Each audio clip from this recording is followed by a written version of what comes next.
Listen.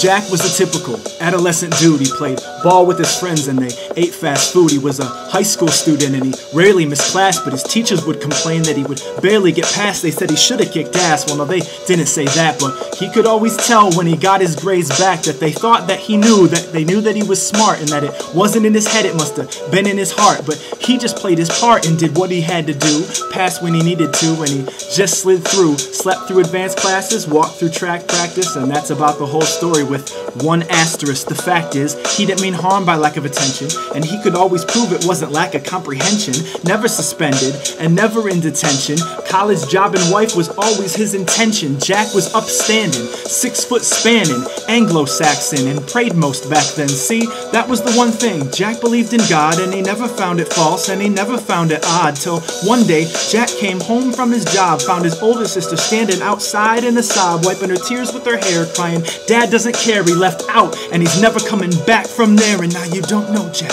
and you don't know Jack, and you don't know anything if you don't know that. See, he's changing his religion just to fit his vocab, and if you don't know that, then you don't know Jack. So you don't know Jack because you don't know Jack, and you don't know anything if you don't know that. So this is dedicated to the kids with no dad, and if you don't know them, you don't know Jack. Fast forward 4 years, 2 months, what's the score?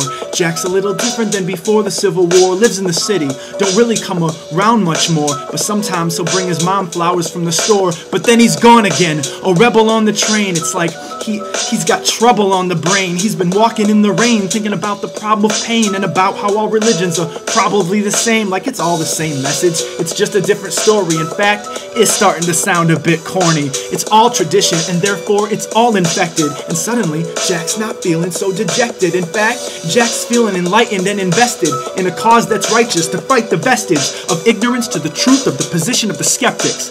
And Jack's been smoking weed and listening to Hendrix. And speaking of head trips, he's been at the library too. Now watch very closely how the theme carries through. He's been reading about all the pain in the world, wondering how a good God could let it all unfurl. Well, maybe it's all a whirl, or maybe there's no God at all, or maybe I'm God, said Jack, and there was no fall. As for this so-called jealous, omnipotent creator, if he's there, he better be a damn good debater. Because late night, Jack's been holding forth at local bars, equivocating between Marx and Rosa Parks. Everywhere that Jack looks, he sees oppression.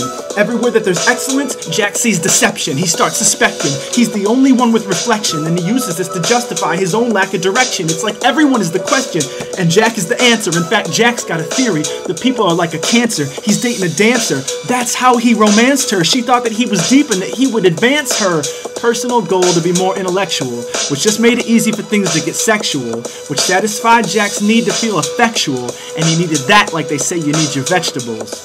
But she don't know Jack. No, she don't know Jack, and she don't know anything because she don't know that. He's changing his religion just to fit his vocab, and if she did know that, she still wouldn't know Jack.